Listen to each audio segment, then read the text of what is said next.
Si Son Fubao ay nakakunot ang noo. Hinawakan ng upuan at itinuro ang ilang tao na nagkakagulo, galit na sinabihan. Huwag kayong lahat na walang hiya. Akala niyo ba hindi ko kayang kumilos laban sa inyo? Si Huazae ay umakyat sa itaas at tinawag sila na huwag maglaro. May gustong magdulot ng gulo dito. May tao sa bahay ng aking hipag sa itaas. Huwag kayong mag-isip na magdulot ng gulo. Ang mga manlalaro na pumunta sa bar ay kayang magbayad. Alam ng lahat na nagkamali sila. Kaya't may kaunting takot sa kanilang puso. Umuwi silang may panghihinayang. Sa malayo, isang gitnang edad na lalaki. Nakita na walang pagkakataon para maging bayani. Medyo nadismaya siya. Ngunit hindi siya nagmadaling umalis. Gusto niyang malaman kung sino ang lalaking may hawak ng liryo na ito. Habang si Xiaonuan ay natitisod. At malapit nang lumabas ng bar. Nabangga niya ang isang tao na papasok sa bar. Isang prinsesa na yakap. Niyakap siya sa kanyang mga bisig. Si Son Fubao ay nakangiti at umalis sa bar. Naiintindihan din ng mga nanonood ang nangyari. Dumating na ang lalaki ng iba. Uminom ka pa at nagmaneho. Baka hindi napansin ni Fubao na umuwi ka na. At saka, pumunta ka pa sa ganitong lugar. Kung hindi lang nandito si Fubao ngayon, naisip mo na ba ang mangyayari sa'yo? Anong silbi ng pagtatakip ng mukha? Nasa mga bisig ko ang maliit na mainit na yakap. Nakangkamay sa mukha. Ayaw niyang makita ko ang itsura niya. Ayoko na ring pag-usapan siya. Humarap at aalis na sa bar. Ngunit paglabas niya sa pinto ng bar, nakita si Feng at niyaya niya akong iregla. Sa sandaling iyon, gusto ko nang sumabog. Umisi ng galit. Dapat sana ngayon ko na lang dinala sa harap ng nanay ko. Para malaman niya na nagkahiwalay na tayo. At ikaw ay pumunta sa bar para uminom. Ibigay mo ang susi ng sasakyan sa akin. Naglilito si Minmin habang nakatingin sa akin. Nagsusumamo siyang sigaw. Ako ang nanay ko.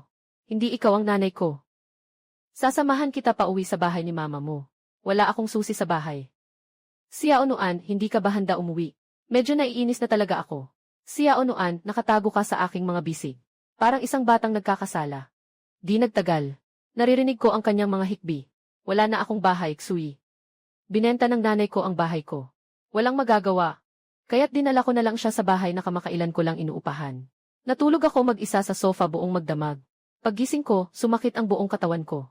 Mas masakit pa, yung una na hindi ko pa nahawakan, sinakop na ng iba. Ginigising ako ng cellphone ko. Hindi pa sumisikat ang araw. Hindi mapakali ang telepono ni Xiaonuan.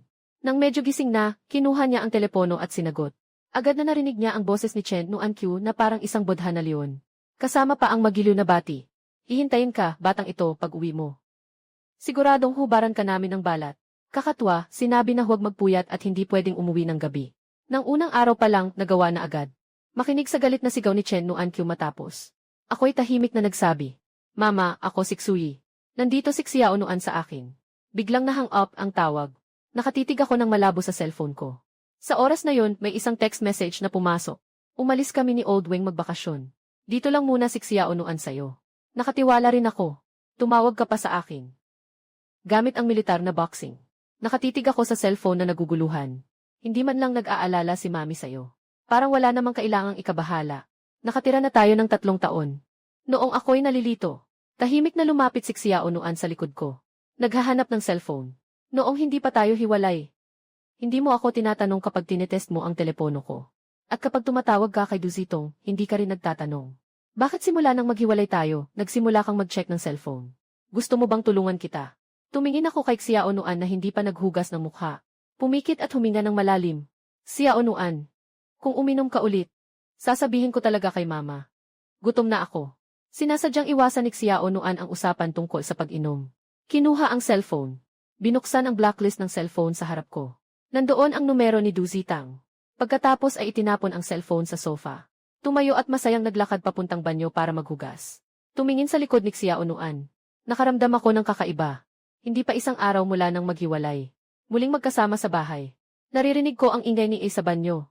Tumayo ako at naglakad papunta sa kusina. Habang naghahanda ng almusal. Habang ipinapasa ko ang salita ni Mami sa iyo. Umalis si Mama at sila Wen sa biyahe. Sabi nila dadalhin nila ang susi ng bahay. Sabi ni Mama, magstay ka dito sa akin. Wala akong pakialam. Hindi naman tayo hindi nagkasama dati. Suyi, bilisan mo. Kailangan kong pumasok sa trabaho ngayon. Nakikinig sa mga salitang walang hiya. Halos dalhin ko ang kawali sa banyo para makipag-away kay Xiaonuan. Anong klaseng bagay ito? Nakapaghiwalay na nga tayo. Ang kontrata ay lumabag din. May utang pa akong 4 milyong. At pagkatapos ay nagkasama na kami. Sinasabi ng puso ko na dapat akong lumaban. Huminga ako ng malalim. Mabilis kang maghugas. Kailangan ko ring maghugas at umalis. Kailangan kong pumunta sa interview para sa bagong trabaho. Nang lumabas ang kalahating ulo ni Xiao Nuan mula sa banyo. Naguguluhan siyang sabi, Suyi, bakit nung umuwi ka kagabi, nilinis mo pa yung damit ko? E di huwag ka na magtrabaho. Mag-alaga na lang kaya ako ng anak mo. Ayaw ko. Tinitingnan niya ang dating asawa at ang kanyang matagal nang minamahal na magkadikit. Kahit nakasunduan lang ang kasal natin. Gusto ko pa rin mapanatili ang dangal ng isang lalaki. Lumang pag-ibig. Sinasabi mo ba si Du Zitong? Suyi, naiinggit ka, di ba? Suyi, gusto mo ba ako? Hindi ako nagsasalita. Xiao Nuan, ipagpatuloy ang pagtatanong. Wala akong magawa, bitbit ko ang almusal palabas ng kusina. Suyi, kailangan mo lang sabihin na naiinggit ka. Hindi ko pipiliin si Du Ziten. Naiinggit ako. Pero kailangan mo nang kumain ng almusal ngayon. Naiintindihan mo. At may isa pang bagay na hindi pabor sa akin. Magsisimula na namang alagaan ang buhay mo uli ako. Ikaw ang mapalad. Suyi, hindi mo alam. Kagabi sa bar, maraming tao ang nakipag-usap sa akin. Kumain. Hindi namin pareho napansin na isang bagay. Napakahalaga. Nagbago na ang paraan namin ng pakikitungo pagkatapos ng hiwalayan. Hindi na ako nagiging magalang kay Xiao Nuan. Hindi na rin siya nagtrato sa akin na parang isang yaya. Natakot siya na baka hanapin ko siya sa bar niya. At nang marinig niya na naiinggit ako. Masaya siya. Nawala ang malungkot na pakiramdam. Walang pagtutol na tumira dito. At ang aking puso ay sumisigaw. Mas malala pa ako kaysa kay Zhao Sina namatay. Ngunit kailangan pa ring bayaran ang 4 milyon. Kahit na sa oras ng pagkain. Nakatanggap ako ng sagot mula sa Rongyao Group. Sinabi nilang pwede akong pumunta sa kumpanya para makipagkita ngayon. Sa wakas, ako'y naglakbay ng may pag-alog. Pumunta sa punong tanggapan ng Rongyao Group. Nang malapit na akong tumapak ng malaki para harapin ang bagong hamon. Isang malaking pulang raptor ang dumaan, sumasalubong sa ilong ko. Na mabilis na dumaan sa harap ko. Biglang naglaho ang dating lihim na lihim sa takot. Nang makarecover ako, nakastop na ang raptor sa malayo. May isang babae na bumaba sa sasakyan. Nakaitim na bodycon na skirt. Nakasuot siya ng mga high heels na mga 7-8 sentimetro. Ang katawan ng babae ay talagang kaakit-akit. Nakabold ang kanyang pananamit. Ngunit sa aking paningin, ang babaeng ito ay halos pumatay ng kanyang sariling mamamatay tao. Bago pa ako makalapit upang makipagtalo. Ang babaeng may kaakit-akit na katawan ay mabilis na tumakbo. Nawala sa loob ng pinto ng Rongyao Group. Hawak ko ang aking baba. Tahimik akong nag-iisip. Parang hindi magandang tao itong babaeng ito. Nasa opisina ng interview ng GC ng Rongyao Group.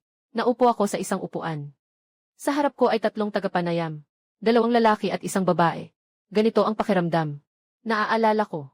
Ang eksena sa istasyon ng pulisya habang ini-interview. Ang babaeng tagapanayam na nakaupo sa gitna ang unang nagsalita. Magsimula tayo sa isang pagpapakilala. Ang apelyido ko ay Zhao, ako ang manager ng departamento ng tao. Magtatanong ako sa iyo upang makakuha ng impormasyon. Ang dalawang ito ay magsusuri sa iyong mga sagot at karanasan. Sa huli, makakamit mo ba ang pakikipagtulungan mo sa kumpanya? Sa Rongyao Group, lahat ng empleyado at ang kumpanya ay nasa relasyon ng pakikipagtulungan. Walang pag-iral ng pag-upa. Bukod dito, ang Rongyao Group ay medyo mas makatawid kumpara sa ibang grupo. Medyo mas makatawid. Ngayon, ipapakilala ko sa iyo ang sistema ng kumpanya. Isaalang-alang mo kung nais mong ipagpatuloy ang interview. Ang ekspresyon ni Manager Zhao ay napakamalambing. Walang halong pang-iinsulto sa kanyang mga salita. Nakakagaan ng pakiramdam ito sa akin. Pagkatapos kong maintindihan ang mga patakaran ng kumpanya, sinabi ko na tatanggapin ko ang mga patakaran ng kumpanya. Ngumiti si Manager Zhao ng bahagya. Kung ikukumpara sa Chengxiang Group, mas humanap tayo sa pakikitungo sa mga empleyado. Hindi naman tayo nag-sign ng kontrata para ibenta ang sarili natin sa trabaho. Ngayon, may mga tanong ako para sa'yo. Kapag nasiyahan ka sa amin, kailangan din naming masiyahan sa'yo. Una, magpakilala ka. Umiti ako at mahinang nagsalita. Suyi, Han na lahi. 25 taong gulang, diborsyado. May 3 taong karanasan sa departamento ng pagpaplano ng Changxiang Group. Nakapagplano ng ilang maliliit na proyekto. Naging bahagi rin ang pagpaplano ng Rongyao Group. Ang antas ng edukasyon ay hanggang mataas na paaralan lamang. Nagkaroon ng aksidente sa pamilya noong unang taon sa kolehiyo. Kaya tumigil sa pag-aaral. Maaari bang magtanong tungkol sa dahilan ng iyong diborsyo? Malaki ang agwat ng kalagayan sa buhay mula sa aking ex-asawa. Ayaw kong maging sagabal sa kanya. Kung ngayon ay kailangan mong mag-isip ng isang estratehiya laban sa mundo ng militar. Saan ka magsisimula? Sa tingin ko, walang dahilan para atakihin ang mundo ng militar. Ito ay isang brand na nakatuon sa mababang merkado. Karamihan sa mga pangunahing kliyente ay mga nakatatanda. Mundo ng militar. Isang paraan lang ito para iligtas ang Changsang Department Store. Isang paraan na tanging pagbabago ang maaring piliin. Ang pangunahing layunin ng department store ay ang mga tindahan ng alahas. Mga luxury brand na counter ang magdadala ng kita. Kung susubukan mong gayahin ang isang mundong militar, walang dahilan, at hindi rin magiging maganda ang resulta. Huling tanong. Bakit ka aalis sa Changxiang Group? Malayo sa bahay, sapat na bang dahilan iyon? Sige, makakakuha ka ng sagot sa pinakabukas na gabi. Umaasa akong makipagtulungan kay Ginoong Xu.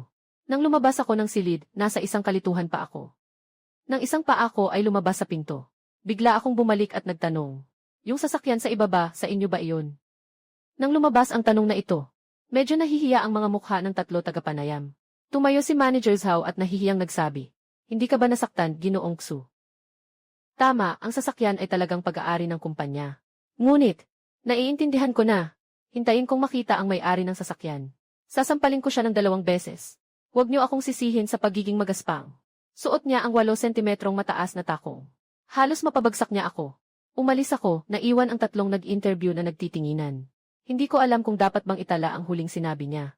Hindi ito ang unang beses na nagsusuot ang lola ko ng mataas na takong habang nagmamaneho. At alam na ng buong kumpanya iyon. Huwag na huwag tumawid sa plaza bandang Siyam, 00. Huwag na huwag magpabaya. Dapat laging gumamit ng pedestrian walkway. Humagulgol si Manager Zhao. Mukhang okay ako. Maaari akong manatili at subukan. Saka na rin, may 1 buwang probation period ang kumpanya. Isusulat din ito sa kontrata. Sa loob ng 1 buwan, maaari siyang tanggalin ng walang dahilan. Tungkol naman sa insidente na muntik siyang mabangga. Isipin na lang natin na ito ay regalo mula sa ating tiyahin. Ang kaguluhan ay nagdala ng mga tao. Ang 3 tao na responsable sa interview ay nagmadaling dumating. Dahil sa 2 boses na ito, sobrang pamilyar sila. Nang makita ni Manager Zhao ng EUT ang sitwasyon, bigla siyang nabulabog. Suyi, bitawan mo na. Manager Liu, bitawan mo rin. Nakatitig ang mga empleyado. Suyi, ikaw na ang bumitaw. Babae si Manager Liu. Manager Liu. Nagmumukha akong naguguluhan, binitiwan ko. Ngunit hindi ko inasahan na hindi siya bibitaw. Biglang bumuka ang bibig at sinubukang kagatin ang leg ko. Agad na nagmamadaling pumigil si Manager Zhao. Sa lahat ng paraan, pinilit niyang pakawalan si Ginoong Liu. Sa sandaling ito, nagmamasid kaming 2 na nagingit-ngit sa galit. Si Liu Ruyan ay yumuko at handang ihagis ang sapatos sa akin. Agad na niyakap ni Manager Zhao si Ginoong Liu at nagmakaawa. Pagkatapos ay inisip niyang umalis ako. Mamaya, tatawag siya upang humingi ng tawad sa ngalan ni Ginoong Liu. Umuwal ako at pumasok sa elevator. Naku, malas. Maingat na inayos ni Liu Ruyan ang kanyang buhok at mahinang nagsalita. Manager Zhao, kilala mo ba ang taong ito? Tumulong si Manager Zhao na ayusin ang kanyang maikling palda. Sumagot siya ng mahinahon. Boss Liu, siya ang nag-apply para sa interview ngayon. Kanina sa ibaba, muntik na kitang mabangga. Alam ko. Naiinis ako kapag may nakikita akong gwapo. Titingin lang ako pero hindi ko makuha. Bakit pa ako maghihintay? Para sa interview. Sabihin mo sa kanya na pumunta sa trabaho bukas. Hinahatak ang buhok ko at sinasamantala pa ako. Tingnan mo kung paano kita lalaruin. Sabi ni Liu Ruyan at umalis na siya. Nang umalis, itinaas ang kanyang palda. Hinila ang kanyang safety shorts. Ang lahat ay galit ngunit walang makasabi. Mabuti ang lahat sa kumpanya. Ngunit ang general manager na ito ay nakakatakot. Pagkaalis ko sa kumpanya, natanggap ko ang text na pumasa ako. Sinabi sa akin na sa Lunes ay maaari na akong pumasok sa trabaho. Lahat ng mga dokumento ay makukuha sa reception. Ngunit palagi akong may pakiramdam na parang tupa na pumasok sa lungga ng tigre. Hindi ko maiiwasan. Ang pagpunta sa Rongyao Group ay ang unang hakbang ng aking plano.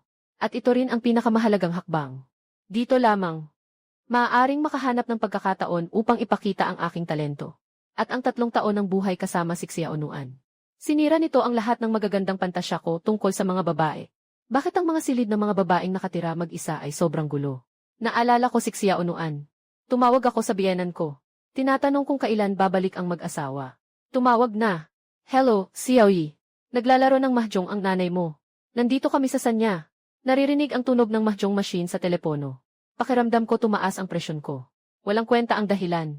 Ayaw lang talaga ng mag-asawa na bumalik si Xiaonuan. Para hindi maabala ang kanilang mag-isa. Pero talagang ayaw kong ibalik si Xiaonuan. Para mapanatili ang respeto nila Owen at ng biyenan niya. Kailangan din bigyan ng mukha si Xiaonuan. Sapagkat ako ang nagmungkahi ng diborsyo. Naaalala ko si Xiaonuan. Pakiramdam ko ay naging mas madilim ang aking buhay. Sino ang mag-aakala na ang vice presidente ng Changxiang Company na may obsesyon sa kalinisan ay walang pagkakaiba sa isang baboy sa bahay?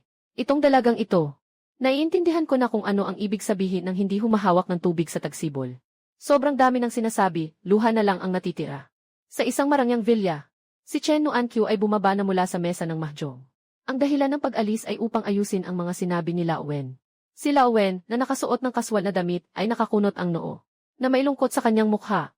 Tinitingnan ang kanyang manugang na pinahirapan siya ng maraming taon. Huminga ng malalim at sabi, "Sinasabi mo ba na ganito ang tama para sa atin? Baka may masamang mangyari." Inilabas ni Chen Nuan-kyu ang kahel at iniabot kay Lao Wen. Nakangiti siya ng may pag-aalala. Sa dalawang batang ito, maraming kalokohan at kababalaghan. Mukhang naalaman ko na ang tungkol dito. May tumawag sa atin na si Xiao ba iyan lang? Nagsabi ba siyang uwi na? Sanay na siya na may Xui na nag-aalaga sa kanya. Huwag ka nang mag-alala. Si Xui ay kilala na natin ang 3 taon. Alam mo na kung anong klaseng tao siya. Sasabihin ko sa'yo ng patago. Si Xui ay naninigarilyo. Talagang para sa maliit na puting mata ng lobo, 3 taon na akong hindi umiinom. Ano sa tingin mo ang mangyayari kay maliit na puting mata ng lobo? Ibinaba nila Owen ang kahel. Humiga siya at nakatingin kay Chen Nuan-kyu. Nagmumukhang naguguluhan. Tama lang na naninigarilyo si Xui. Pero kapag ako ang naninigarilyo, hindi pwede. Si Chen Nuan-kyu. Sobra ka na. Kung sobra ka pa, pwede namang maghiwalay, ano ba? Ngayon masaya ako. Pahintulutan kitang mag 2 sticks. Parang sila Owen na tumanggap ng utos. Tumayo ka, maglakad ng mabilis. Pumunta sa balkonahe kasama ang mga kaibigan magyosi. Sa totoo lang, tinawagan ni Chen Nuan-kyu si Xiao Nuan. Basta't umamin siya sa pagkakamali. Maari na niyang makuha ang susi ng bahay at umuwi. Ngunit itong maliit na puting mata ay walang sinabi. At pinatay ang tawag. Sobrang halata na may kakampi siya. Kaya ano pa ang dapat ikabahala? Si Chen Nuan-kyu ay bumalik sa mesa ng mahjong. Nagtutulak ako ng cart habang naglalakad sa supermarket. Naisip kong gumawa ng isang bagay sa gabi. Sa huli, bumili ako ng isang piraso ng bituka. Bumili rin ako ng ilang sitaw at kabute. Nang makauwi na ako, nandyan na si Xiao Nuan. Partikular siyang bumili ng isang set. Ng dilaw na kartoon na pajama ng oso. Nakaupo siya sa sofa, niyayakap ang chips habang nanonood ng telebisyon. Nakita akong nakatayo sa hagdang bato. Ibinaba ang mga chips. Sumigaw ng malakas. "Xui! Nagugutom ako." Huminga ako ng malalim. Sabi ko ng mahina, "Handa ka na bang manatili?" Maingat na tumango si Xiao Nuan. Kaya kong bayaran ang pagkain at renta. "Xui, iniwan na ako." Tatawag ako sa nanay ko. Hindi niya sinasagot, nagpadala pa ng text na nananakit sa akin. Tingnan ko yung message. "Gusto mo bang samantalahin ang pagkakataon na tignan ang telepono ko? Ipapakita ko sa'yo, ipapakita ko." Pumunta ako sa banyo. Si Xiao Nuan ay humawak ng kamao at sumigaw. Talagang pumasok si Du Zitong sa blacklist.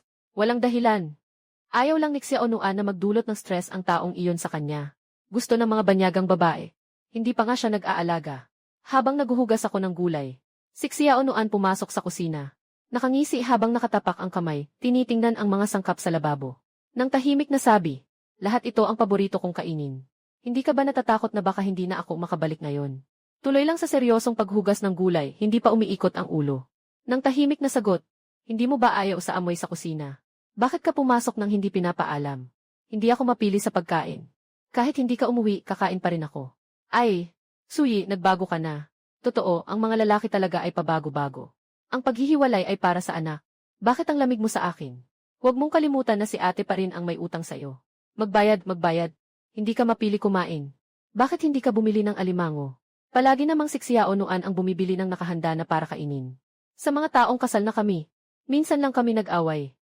Dahil si Xiao Nuan bumili ng alimango na pinapainit ko lang. Hindi ko magawa. Inilagay ko sa aquarium at inalagaan. Tapos kinabukasan, nakita ko, si Xiao Nuan na itinapon ang mga buhay na alimango sa kumukulong tubig, at buong gabi malungkot ang mukha ko. Hindi ako nagluto ng hapunan. Wala rin siyang nilinis na pinggan o inayos ang kusina. Alam ni Xiao Nuan na nakasabi siya ng mali. Hindi ko ito pinansin. Lumiko at umalis sa kusina. Akala ni Xiao Nuan na magwa-workout na naman ako. Pero bumalik ako. May dala pa akong isang kahon ng yogurt. Pumunta sa sofa at uminom.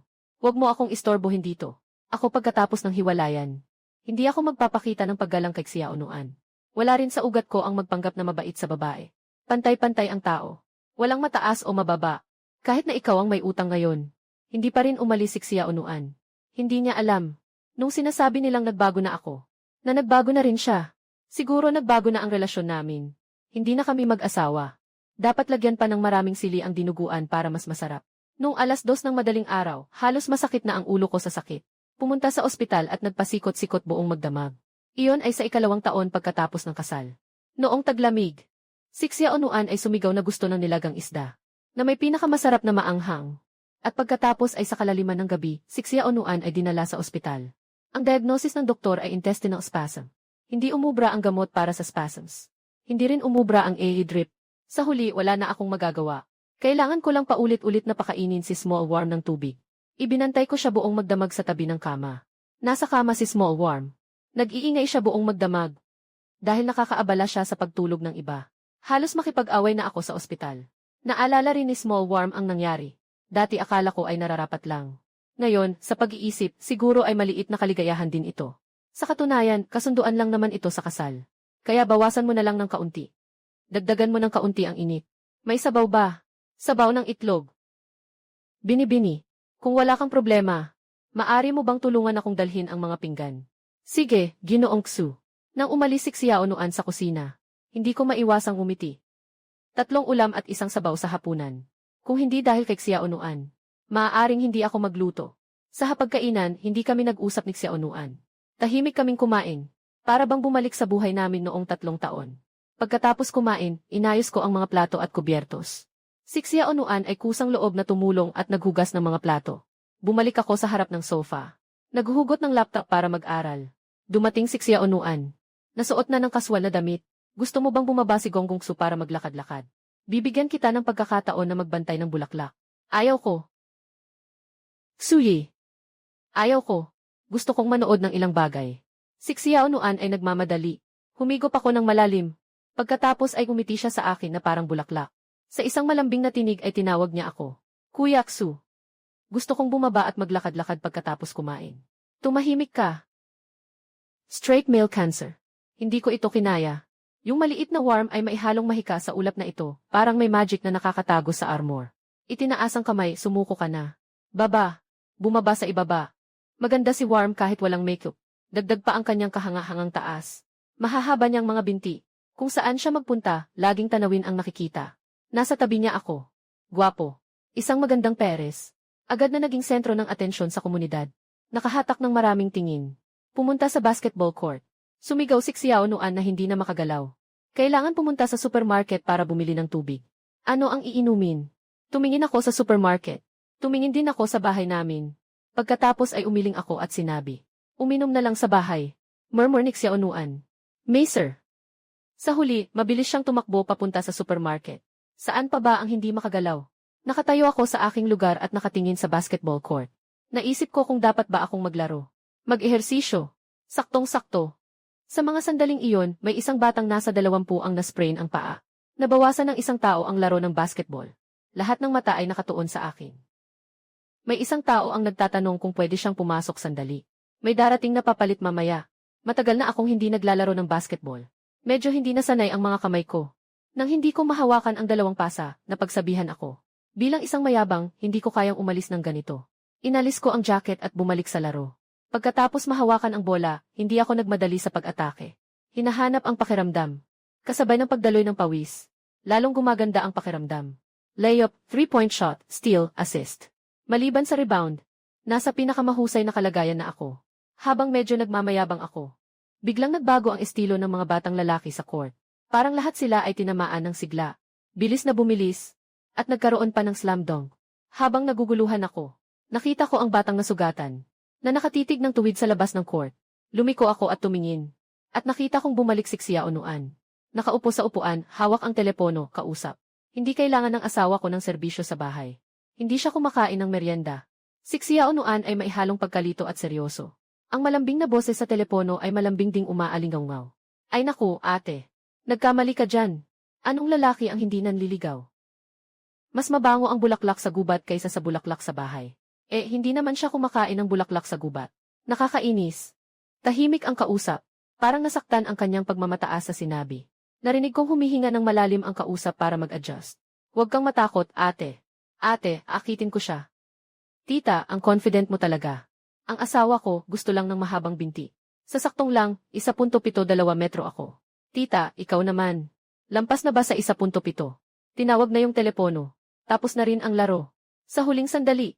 Sobrang talo ako, napakawalang awa. At pagkatapos, sa ilalim ng tingin ng lahat sa court, lumapit ako sa napakagandang babae na bihira kong makita. Kinuha ko ang isang bote ng tubig. Inubos ko ito. May ibang may-ari na siya. Hindi ko pinansin ang mga iniisip ng mga bata. Tumingin ako sa cellphone ni Xia Unuan. Nagtataka. Hinahanap ako. Umingiting pilya si Nuan at nag-shake ng ulo. Tawag na panggugulo. Nakikita kang binubugbog habang naglalaro. Hindi na ako makapagpigil. Kinuha ang tawag para lang magpalipas ng oras. Kumusta? Nararamdaman mo bang tumatanda ka na? Naubos na ang lakas mo. Napapailing lang ako. May isang napakagandang babae dito. Mas epektibo pa kaysa sa anumang pampasigla. Tara na. Mamaya, baka isipin ng mga batang iyon na karibal nila ako sa pag-ibig. Kakasabi ko lang yan. Narinig ko ang tunog ng pagbato ng bola sa likod. Yung batang madalas magdunk, pumunta sa likod ko. Sabi niya gusto niyang mag-isa-isa. Hindi ako tumanggi. Kaya lang talo ako at niromansa ng husto. Masaya ang batang yun. Akala niya makukuha niya ang pabor ng Diyosa. Pero nakita ko na nakatago sa kamay niya ang ngiti habang tinitingnan ako. Kapag tumingin siya muli sa kanya, ang mga mata niya ay malamig na parang yelo. Umalis na kami ni Xia Unuan. Wala nang gana ang mga tao sa court na maglaro. Parang mga talong na tinamaan ng hamog, nakaupo sa lupa. Yung batang lalaki na nagdunk, humihikbi at nagsasabi. Tama na ang paglalaro. Hindi ba mas maganda kung may time kang maghanap ng girlfriend? Maraming tao ang tumango bilang pagsang-ayon. Sa isang mamahaling apartment sa lungsod, isang babae ang galit na nakatayo sa harap ng salamin. Nagtatampal. Ikaw ay 1.72, nagmamalaki ka. Ang ate ko ay 1.80 pa nga. Saklap. Hindi tama ang sukatan. Bakit ganito? Maaga akong humiga. Pagod na pagod ang katawan at isip. Nakatulog ako sa isang iglap. Si Xia Unuan na natutulog sa master bedroom ay naglalaro sa aking antigong cellphone. Tinitingnan ang dalawang numero sa itaas. Naalala ang reaksyon ng kausap sa telepono. Bakit parang may mali si Xia Unuan? May aso na kaya si Xui sa labas? Hindi kaya bago pa man sila maghiwalay? Ay nagkakilala na sila. Hindi naman niya ako mahal. Pero bakit 2 araw pa lang pagkatapos ng hiwalayan, may aso na siya? Lalong nagagalit si Xia Unuan habang iniisip niya ito. Nag-dial siya ng isang numero. Agad namang nasagot ang tawag.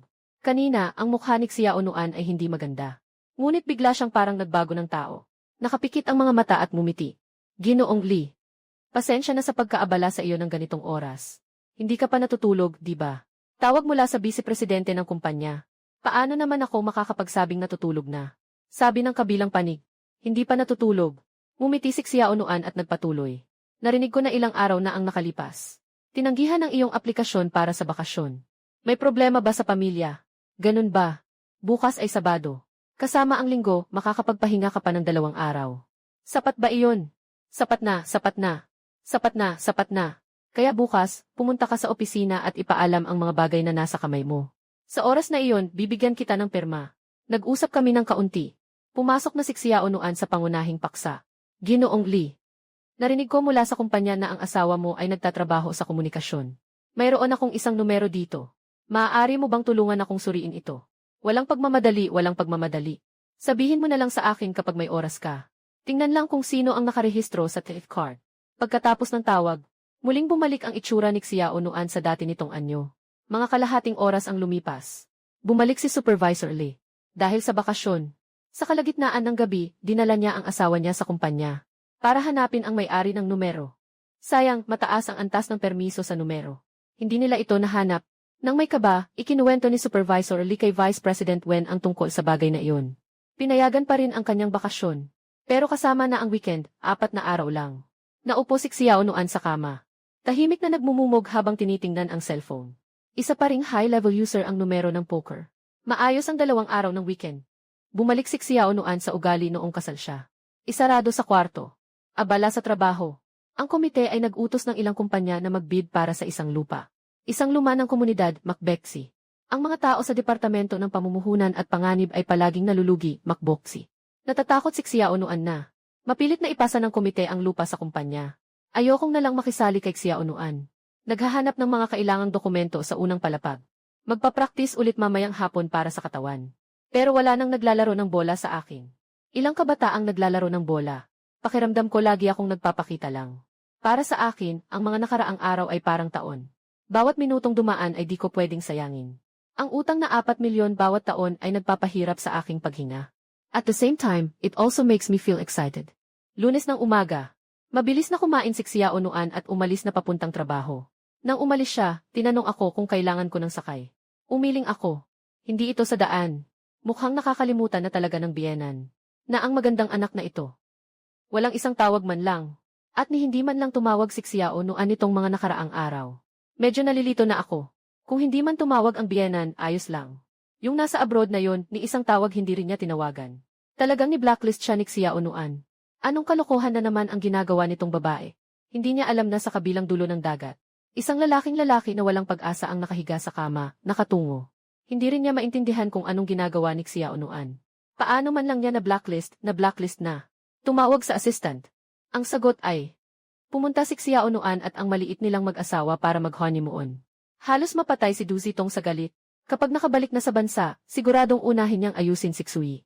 Hindi ko akalain na ang taong ito ay mauuna sa akin. Sa aking muling pagdating sa kumpanya, natutunan ko na. Sa plaza bago tumawid sa Rongyao Group, talagang posible na maaksidente ako sa mga babaeng iyon. Sa 3 taon kasama si Xiao noon. Nalaman ko ang pagkakaiba ng mayayaman at mahihirap. Kasabay nito, nagkaroon ako ng konting pagdududa sa mga magaganda. Sa labas, ang mga dalagang makinis at kaakit-akit. Sa bahay, malamang katulad ni Xiao noon. Kasi sinabi ni Xiao noon na siyam na bahagi ng mga nag-iisang babae sa mundo. Ay halos ganito ang kalagayan. Ang pahayag na ito ay nagsira sa lahat ng magagandang bagay sa aking isipan. Natahimik na pumasok sa pinto ng Rongyao. Ngayon, lahat ng empleyado ng kumpanya ay pumasok na sa trabaho. Nakapagsuot muli ng suit, mas gumanda na ako. Pumunta sa front desk. Kinuha ang at tinanggap ang kontrata ng pagtanggap. Pagkatapos pumirma, ang batang babae sa front desk ay kumuha ng candy at inilagay ito sa kontrata. Nakangiti at nakapikit na sinabi, "Maligayang pagdating sa Rongyao Group." Ang candy na ito ay regalo ng kumpanya. Gawa ng taon, 2023, simbolo ng paglimot sa mapait ng kahapon. Sa trabaho ng Rongyao, matamis ito. Ang mukha ng batang babae ay bilog. Napaka-cute. Umiti ako at nag-isip na sasagot. Ngunit sa susunod na segundo, isang malamig na boses ang narinig mula sa likuran. Wala bang ginagawa? Tapos na ba ang trabaho? Kung walang ginagawa, maglakad-lakad ka sa paligid ng kumpanya ng 20 beses. Huwag kayong lahat ay magmukhang may tiyan na parang mga korap. Nakakasira ito sa imahe ng kumpanya. Si Xui ay humarap at nakasandal sa reception. Tumingin kay Liu Ruyan na nagagalit sa mga empleyado. May kulay dilaw na maikling palda. Isang pares ng 8 sentimetro na takong. Mahabang buhok na kulay burgundy. Ang babaeng ito ay hindi mukhang isang general manager ng kumpanya. Mas mukhang isang mistress na sinusuportahan ng iba. Unti-unting nawala ang ngiti sa mga labi ni Xui. Nandyan na si Liu Ruyan sa kanyang harapan. Kailangan kong aminin. Maganda ang babaeng ito. Napakaakit, parang isang fox, napakaganda. Sayang, kahit na siya ay isang magandang fox, mayroon siyang dila. Hindi ko alam kung ano ang gagawin. Kung hindi alam, maglilinis ka na lang ng banyo. Huwag kang tumayo dito, nakakainis. Hindi ka pa rin gagantihan kahit nasa front desk ka. Siguradong nagmenses ang babaeng ito. Su Yibing ay naniniwala na ang mabuting lalaki ay hindi nakikipag-away sa babae. At hindi rin naniniwala sa ganitong paniniwala. Bigla siyang lumingon at umalis. Nang makalakad siya ng isang hakbang, hinawakan na siya ni Liu Ruyan sa braso. Kinuha ang kontratang hawak niya at tumingin. Pagkatapos ay tumingin sa dalagang nasa reception. Ito ay aral mula sa malakas na bagyo. Hindi alam ng dalaga kung anong pagkakamali ang nagawa niya. Nakatingin sa sahig, namumula ang mga mata, hindi makapagrebelya. Kagawaran ng pagpaplano. Sino ang nagsabing ipapadala si Xui sa kagawaran ng pagpaplano? Ilang beses ko nang sinabihan sa'yo. Kagawaran ng pangkalahatang kagawaran. Xui, pumunta ka sa kagawaran ng pangkalahatan para mag-report. Ipapadala ang kontrata sa'yo mamaya. Huwag ka nang magpakita dito. Hindi maganda ang araw ko ngayon. Nasa 1% lang ang hindi magandang mood ni Liu Ruyan dahil kay Xui. Yung natitirang 79% ay yung lupa na inarkila ng opisina para sa bidding. Sino man ang gagamit niyan, lugi ang kikitain. Ang pinaka natatakot si Liu Ruyan ay ang mawalan ng pera. Huminga ng malalim si Xui. Ginoo Liu, ang ina-applyan ko ay para sa departamento ng pagpaplano. Ngayon, pinapunta nila ako sa departamento ng integrasyon. Mas mataas ang sahod sa departamento ng integrasyon kaysa sa departamento ng pagpaplano ng 1,000. Pabuya ay karaniwang. Sige, Ginoo Liu. Malapit ka nang makita. Suot ko ay pansiguridad na shorts. Putang ina. Gusto ko sanang mapahiya itong babae. Pero hindi ko inaasahan na ganito siya katapang. Pagkatapos umalis ni Xui, parang bumuti ang ugali ni Liu Ruyan. Matapos maglabas ng sama ng loob, mas naging magaan ang pakiramdam. Kumatok siya sa mesa ng front desk. Sabi niya ng malamig, "Bakit ka umiiyak? May silbi ba ang pag-iyak?" "Kaya kong umiyak ng 1 buwan. Pumunta sa accounting para kunin ang 200 na bonus. Magbigay ka ng 2 oras na pahinga. Huwag magpaliban sa trabaho." Ang batang babae ay ngumiti muli. Ito ang dahilan kung bakit si Liu Ruyan ay mailakas ng loob na magalit sa kumpanya. At walang empleyado ang nagagalit sa kanya. Kapag nagkamali siya, hindi siya nagdadalawang isip na magalit. Pagkatapos magalit, mag-iisip na naman ng paraan para mapatawad. Ang pagsusuri ng kumpanya kay Yan Liu ay matalas ang dila pero may mabuting puso. Isang dalagang nasa 20 na humahawak ng malaking pressure sa pamamahala ng kumpanya. Hindi pa siya bumigay, ayos na iyon. Nais pa niyang tulungan sila sa kanilang kapakanan.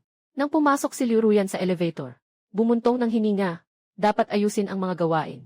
Pagdating sa pangkalahatang departamento, hindi nakatagpo ng anumang problema. Ang namamahala ay isang babae na nasa 35 o 6 na taong gulang. Apelyido niya ay Yang, napakamahinahon. Mga 12 empleyado ang naroroon. Kadalasan ay kasing edad ni Xui. Medyo matanda na ang deputy supervisor. Mga around 40 na. Isang matabang na matandang lalaki. Buong umaga, palaging nakabantay si Xui sa atmosfera ng department. Napakawalang ginagawa. Halos walang tao na abala. Paminsan-minsan ay nagpapadala ng ilang dokumento sa ibang departamento. Pagkatapos nyon, wala nang iba pang bagay. Manood ng pelikula, manood ng pelikula. Maglaro ng laro, maglaro ng laro. Pero hindi ito nakapagpasaya o nakapagpasigla kay Xui. Ngayon, wala na siyang karapatang mag-enjoy niyan. Gusto niyang pumunta sa departamento ng pagpaplano. Doon lang siya pwedeng makahanap ng pagkakataon. Sa departamento ng pagpaplano lang siya makakahanap ng oportunidad. Parang isang larangan ng digmaan sa departamento ng pagpaplano. Samantalang dito parang isang bahay pahingahan. Naghintay hanggang tanghali. Mukhang hindi nila balak kumain ng tanghalian. Tumayo si Xui. Maingat na nagtatanong sa katabing kasamahan. Paano ba dito maghahanda ng tanghalian? Gutom ka na ba, sama tayo? Ayaw ko rin namang pumunta. Mukhang mabait naman itong katrabaho. Pagkatapos nilang umalis sa departamento ng pangkalahatang serbisyo, nag-usap kami sandali sa daan papunta sa kantina sa unang palapag. Naging kakilala na kami. Yung batang lalaki ay si Suleyang. Mas bata siya ng ilang buwan kay Xui. 2 buwan pa lang siyang nasa kumpanya. Hindi rin siya sigurado kung ano talaga ang dapat gawin ng komprehensibong departamento. Ang pagprint ng ilang dokumento araw-araw ay itinuturing na trabaho. Ngunit abala si ate yang araw-araw. Wala ring ideya ang lahat kung ano ang kanyang pinagbubuhusan ng oras. Nakilala sa restaurant si Manager Zhao ng EUC. Nagbati ang dalawa na may ngiti. Maganda ang pagkain sa Glory. Humiling si Xui ng isang bahagi ng kanin. Si Sulayang ay isang mangkok ng beef noodles. Nang handa na sanang kumain ang 2 tao, dumating si Manager Zhao na may dalang 2 boteng juice. Inilagay niya ang juice sa harap ni Xui. Medyo nahihiya ang mukha ni Manager Zhao at nagtatanong. Xui. Sa totoo lang, mabait si General Liu. Narinig ko na napadala ka sa General Affairs Department. Medyo nahihiya ako. Ibibigay ko sa iyo ang kontrata para sa Departamento ng Pagpaplano. Pero maganda rin ang Departamento ng Kabuuan. Ito ang departamento na itinatag ni Ginoong Liu nang dumating siya sa kumpanya. Kapag walang trabaho, napaka-relax dito. Pero kapag naging abala, hindi ito mga simpleng bagay. Kung ayaw mong manatili, pagkalipas ng ilang araw, ililipat kita sa Departamento ng Pagpaplano. Si Xui ay bahagyang umiti. Mas mabuti kung makakapunta sa Planning Department. Kung hindi, ayos lang, hindi naman pwedeng pilitin. Ang pagpunta sa pangkalahatang departamento ay utos mismo ni Ginoong Liu kaninang umaga. Hindi ko rin maiiwasan, di ba? Gusto ko lang sanang magsikap habang bata pa. Mag-aral ng mabuti. Kung maaari, pasensya na kay Manager Zhao. Ngumiti si Manager Zhao at umiling. Walang anuman. Ito rin ang aking trabaho. Sige, kumain ka na. Mayroon pa akong ilang bagay na dapat gawin. Anong mga bagay ang pwedeng gawin sa gitna ng araw? Ngumiti si Xui at tumango. Tumayo siya at sinamahan si Manager Zhao palabas. Nang muling umupo, tumingin si Sulayang sa 2 bot ng juice sa mesa. Na mahinang nagsabi, ayaw ni Yije sa Departamento ng Komprehensibo. Dito ay tahimik at maginhawa. Mas mataas pa ang sahod kaysa sa ibang departamento.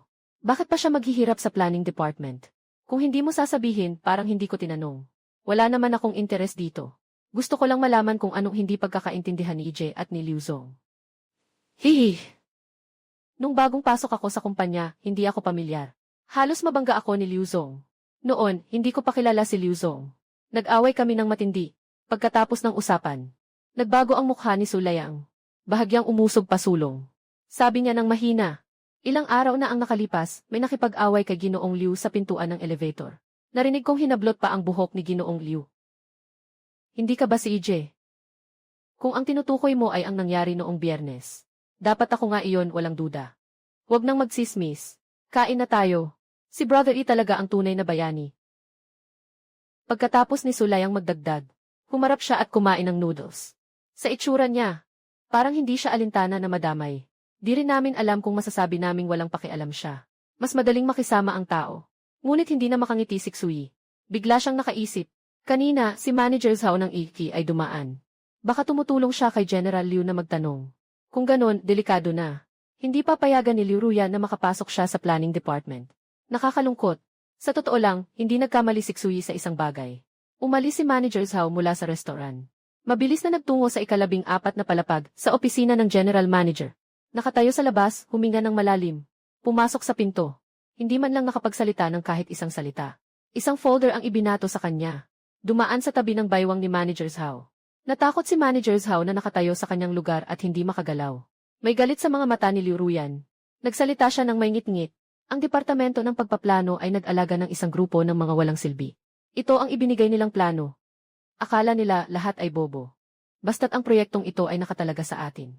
Sa oras ng bidding, ang mga pangarap nila ay magdadala sa atin sa kapahamakan. Kahit anong gulo ng gusaling ito. Pumunta siya sa pedestrian street para mamili. Pumunta sa pedestrian street para makita ang eroplano na umaalis. Kinuha ni Manager Zhao ang dokumentong nasa lupa at ibinalik ito sa mesa. Pagkatapos ay umatras siya ng 5-6 na hakbang at tumayo ng malayo. Huminga ng malalim si Liu Ruyan. Tumawag siya sa isang numero. Mas mabuti pang hindi tumawag sa numerong ito. Matapos malaman ang resulta, mas lalo siyang nawalan ng pag-asa. Si Vice President Wang na kanyang pinapangarap ay ginamit ang koneksyon sa bahay para ayusin ang mga bagay. Hindi kayang maging biktima si Chang Xiang. Ngayon ay si Rong Yao na ang susunod. 2 lang ang malalaking kumpanya ng real estate sa lungsod. Hindi sila hahanap sa mga maliliit na kumpanya sa opisina. Walang maliit na kumpanya ang gustong humawak ng mainit na patatas na ito. Inubos ni Liu Ruyan ang lahat ng kanyang lakas. Nakahilig ang kanyang baba sa mesa, na may kawawang tingin kay Manager Zhao. At Zhao, ano ang dapat kong gawin? Kailangan na lang natin ng isang utos mula sa itaas, para ang Glory ang tumanggap ng mainit na patatas na ito. Siguradong malulugi ang negosyo. Sige na.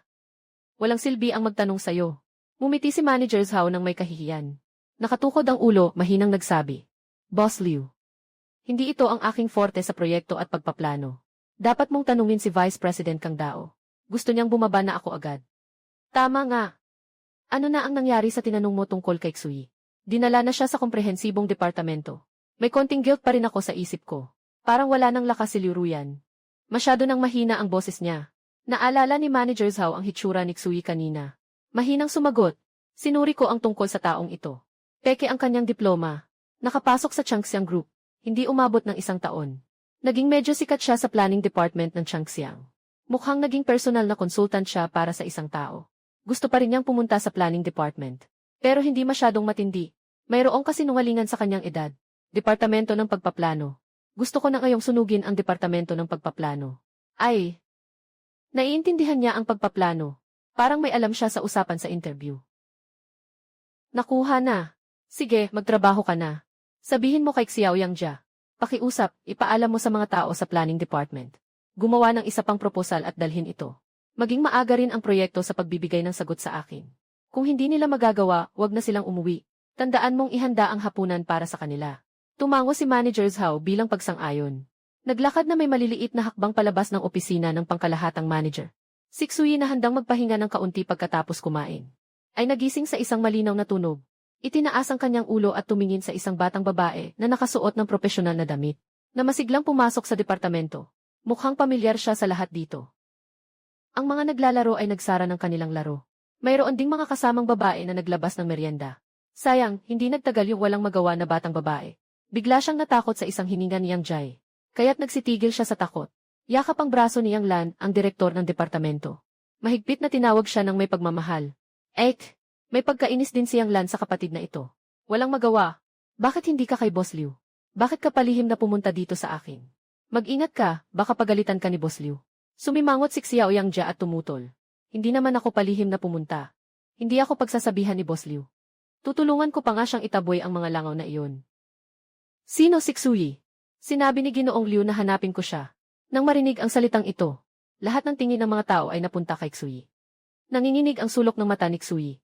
Hindi ko inaasahan na ang paghihiganti ng babaeng ito ay darating ng napakabilis. Si Su Liang ay nakadapa sa tabi ng mesa, na mahinang nagsabi, Kuya Yi, makikita pa ba kitang makabalik buhay? Nakikita kong may kahon kang magagandang sigarilyo sa bulsa mo. Ngumiti si Xui at nagbiro. Pero hindi niya inaasahan na si Sulayang ay diretso pang isusubo ang sigarilyo kay Xui. Nakangiti habang tinatakpan ang tiyan at natawa. Nagawa na ng kapatid mo ang kanyang tungkulin. Habang nagsasalita, si San Wuloli na si Xiao Yangjia ay lumapit kay Xui. At maingat na tiningnan siya mula ulo hanggang paa. Pagkatapos ay lumingon siya kay Yang Lan. At ngumiti. Siya nga si Xui, di ba? Mukhang gwapo naman. Hindi nakapagtataka na kahit nakipag-away kay Liu Zong ay natanggap pa rin. Xui, gusto ng ate yang natawagin kang pinakamalakas. Sige na, sige na. Ang opisina sa pinakaloob ng ika-14 na napalapag ay kay Ginoong Liu. Tumingin si Xui sa batang babae. Nagmumukmok at ngumiti. Hindi ka pupunta. Ngumiti si Xiao Yangjia na may mga mata na parang pusa. Ate Yang, tutulong lang ako kapag ikaw ay nasa kagipitan. Ngayon, nasa kagipitan ka na. Pero gutom na ako eh. Sige, magutom ka na lang. Tumayo si Xui. Hindi na pinansin si Xiao Yangjia na nang hihingi. Ngumiti siya kay Yang Lan at sinabi. Babalik ako agad. Ngumiti si Direktor Yang at tumango. Ngunit nang tumingin siya sa kanyang nakababatang kapatid na babae, nawala ang ngiti. Hinatak ang tainga. At dinala siya sa kanyang opisina. Habang papunta sa opisina ni Ginoong Liu, humithit si Xui ng sigarilyo. Hindi niya alam kung anong pinagdadaanan ni Liu Ruyan. Kailangan pa ring tiisin ito. Ang karangalan ang kanyang tanging pagkakataon. Kumatok sa opisina ng pangkalahatang manager. Nang marinig ang boses ni Liu Ruyan mula sa loob, pumasok si Xui, na mahinang nagsabi, Ginoong Liu, hinahanap niyo po ako. Sa oras na ito, nakadapa pa si Liu Ruyan sa mesa. Walang lakas na nag-rolling eyes. Mahina at walang lakas na nagsalita. Hindi kita hahanapin. Ang iba ay papayagan kang pumasok sa opisina ko. Hindi ako nagtago sa iyo. Hinawakan mo ako sa ulo. Gusto ko lang napahirapan ka. Kung hindi mo kaya, umalis ka na. 3 beses ang sahod para sa iyo. Kung kaya mo, linisin mo ang opisina. Ito ay trabaho ng pangkalahatang departamento. Sige, Ginoong Liu. Aasikasuhin ko na ang mop at basahan. Tanggap na tanggap ni Xui ito ng walang pag-aalinlangan. Ito ay nagbigay kay Liu Ruyan ng pakiramdam na hindi niya maunawaan ang taong ito. Nakatitig lang si Liu Ruyan habang nagmumop si Xui. Linisin ang mga balat ng prutas sa mesa ng tsaa. Tumingin sandali. Nagsawa na si Liu Ruyan sa kakatingin. Yumuko siya at tiningnan ang mga dokumento ng bawat departamento tungkol sa lupa. Lalo siyang nagagalit habang tinitingnan. Napagtanto niyang parang nag-alaga siya ng mga baboy. Hindi ba nila kayang talunin ang lumang department store sa negosyo? Bulag ba sila o bingi? Hindi ko alam na may Glory Department Store sa gitna ng lungsod. At may nagsasabi pang itatayo ang pamilihan. Sa tapat ay ang small commodity city. Talagang hindi kaaya-aya. May iba pang nagsasabi na gagawing malaking ruifa. Talagang walang isip. Isang nakakabinging sigaw. Nataranta si Xui at napatakip ng katawan. Pagkatapos ay nakita niya. Itong babae ay itinapon lahat ng dokumento sa mesa sa sahig. At yung isang pares ng mataas na takong sa paa. Huminga ng malalim si Xui. Nilingon at nagpatuloy sa pag-aayos. Walang ipinakitang reaksyon sa mukha. Pero sa loob, nagsimula na siyang magduda sa sarili. Baka ito na talaga ang nakalaan sa kanya, maging isang housewife lang sa buhay na ito. 3 taon na kaming kasal. 3 taon kaming nagsama. Akala ko makakawala na pagkatapos maghiwalay. Pero bumalik din ang init at pagmamahal. Akala ko makakapagtrabaho ng maayos. Pero hanggang sa paglilinis at pag-aalaga sa babae pa rin. Matibay ang paniniwala ni Xui.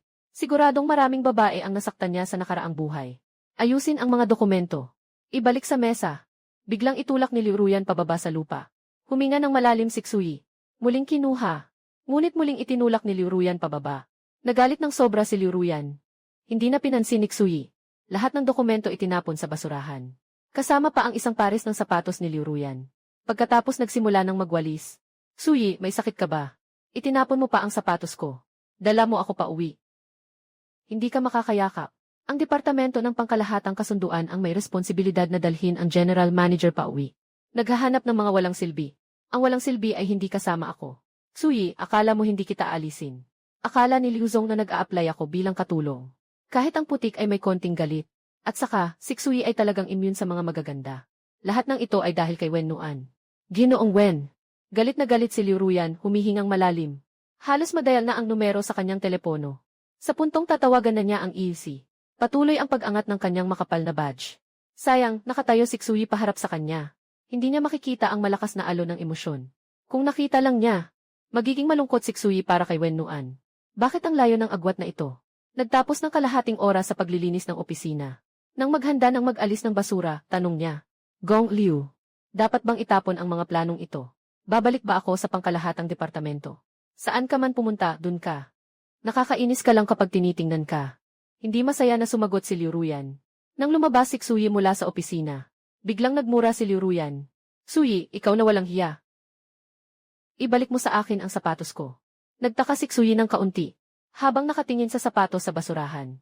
Medyo nahihiya ang kanyang mukha. Nakalimutan niyang dalhin ang sapatos. Bumalik sa opisina na may dalang basket ng papel. Hawak ang isang pares ng sapatos, nahihiya at nangangagat ng ulo. Yung si Ginoong Liu. Inilagay ko ito dito para sa inyo. Tumayo si Liu Ruyan. Naglalakad ng nakapaa sa sahig na tile. Nagmumukhang nag-aalala si Xuyi sa nakita. Ngunit hindi siya nagsalita. Huwag nang maghanap ng gulo. Lumakad si Liu Ruyan sa tabi ni Xuyi. Kinuha ang sapatos at itinapon sa gilid. Tumingin siya kay Xuyi. Wala nang magagawa si Liu Ruyan. Ang kanyang mga mata na parang fox ay puno ng paghihinayang at hindi mapakali. Xuyi! Tulungan mo ako. Si Xuyi Wei ay nagulat ng kaunti. Tumingin siya sa papel na nasa kanyang kamay. Nahulaan niya ang tungkol dito. Humigop siya ng malalim na hangin. Tahimik na nagtanong. Patay na kabayo, gamiting buhay na kabayo. Si Liu Ruyan ay tapat na tumango. Hindi ko na maisip kung sino pa. Ginawa na ng Departamento ng Plano at Proyekto ang lahat ng paraan. Hindi ako umaasa sa mga tao sa Departamento ng Pangkalahatang Operasyon. Kung mabibigo, wala na akong mapuntahan. Mahal ako. Pagtanggap ng karne, hindi ka naiiba sa pera sa aking paningin. Kailangan ko talaga ng pera. Gusto kong pumunta sa Departamento ng Pagpaplano dahil kailangan ko ng pera. Gaano karami ang maibibigay mo sa akin? Nakarinig ako mula kay Manager Zhao ng ILC. Ang departamento na pinuntahan mo para sa interview sa Glory ay ang Departamento ng Pagpaplano. Naiintindihan mo ang pagpaplano, di ba? Kung makakasiguro kang hindi malulugi ang iyong plano. Sa pamamagitan ng mataas na pulong. Babayaran kita ng 200,000. Bigyan mo ako ng oras. Pinakamataas na 1 linggo. Wala ng oras. 2 araw na lang. Doblehin. CJ. Walang talo sa sinuman. Hindi tanga si Liu Ruyan. Kung sakaling mabigo ang plano, walang makukuha si Xuyi kahit 1 sentimo. Pero nakita niya ang kanyang kakayahan. Kahit na ngayon ay hindi gagawin niya ang kahit ano. Sa pagbabalik niya sa departamento, maglalaro lang siya ng 2 araw. Lahat ng babae ay natural na magaling umarte. Lalo na kapag ginagampanan nila ang papel ng isang mahina. At para kay Xuyi, hindi rin ito talo. Kumita lang gamit ang kakayahan. Ito ang plano para sa karangalan. Dito lamang sa lugar na ito. May pagkakataon siyang matuklasan ang problema. At lutasin ang problema. Umalis si Xuyi. Naiwan ang basurahan at si Liu Ruyan. Ang kailangan niya ngayon ay pera lamang. Nawala na siya ng mahigit kalahating oras. Nagsimula nang maghinala ang mga tao sa pangkat. Kung sino itong biglang sumulpot na tao. May mga nagtatanong kay Xiao Yangjia. Mayroon ding mga nag-iisip ng masama. Siguradong si Liu Ruyan ay nahulog ang loob. Sa batang ito na may maayos na hitsura. Ito ang pagkakaiba ng puso ng tao. Siyempre, sila ay nag-iisip lamang sa kanilang isipan. Kadalasan, ang mga bagay na hindi natin makuha ay mapait. Lalo na't si Liu Ruyan ay madalas na nag-aanyos ng napakamapang-akit. Walang ganong tao na likas na mabuti ang puso. Ang maruming puso ay likas na sa tao. Si Yang Lan ay nagtanong kay Xiao Yangjia tungkol kay Xuyi nang may kuryosidad. Bakit sa unang araw pa lang ng trabaho, ay tinawag na ako ni Ginoong Liu sa opisina? At ang taong ito ay nag-umpisa na bago pa man nag-asikaso ng mga papeles. Ang chismis ay likas na ugali ng mga babae. Lalo na't nandito si Xiao Yangjia, ang chismosa. Matagal na niyang nalaman ang tungkol kay Xuyi. Napalihim na nagmamasid sa paligid. At bumulong ng mahina. Itong si Xuyi, hindi siya kasing tapat na itsura. Narinig ko na itong taong ito noong Biyernes sa araw ng interview. Ay nakipag-away kay Ginoong Liu. Nagpambuno sila ng matindi. Nakipag-away kay Ginoong Liu. Medyo kumikirot ang sulok ng mata ni Yang Lan. Hindi ito simpleng usapan sa kumpanya. Noong Biyernes, may mga hinala na. Kung sino ang may lakas ng loob na makipag-away sa reyna ng gabi ng kumpanya. Ang mga larawan sa kanyang isipan ay nagdulot kay Yang Lan na himasin ang kanyang ulo. Tahimik at mapayapang departamento. Parang may isang taong hindi masyadong tahimik na dumating. Habang nagkukwentuhan ang magkapatid, ang bahagyang nakabukas na pinto ng opisina ay kumatok. Ate Yang, pinapabalik ni Ginoong Liu si Kyushu para mag-ulat ng mas mabilis. May kailangan. Bumalik na si Xuyi. Hindi na naglakas loob si Xiao Yangjia na magpakatamad sa Comprehensive Department. Tumayo at nagmadali. Nang umalis, hindi nakalimutang kunin ang merienda ng Comprehensive Department. Hindi masyadong mataas ang batang babae. Ngunit hindi maliit ang kanyang pagkagutom.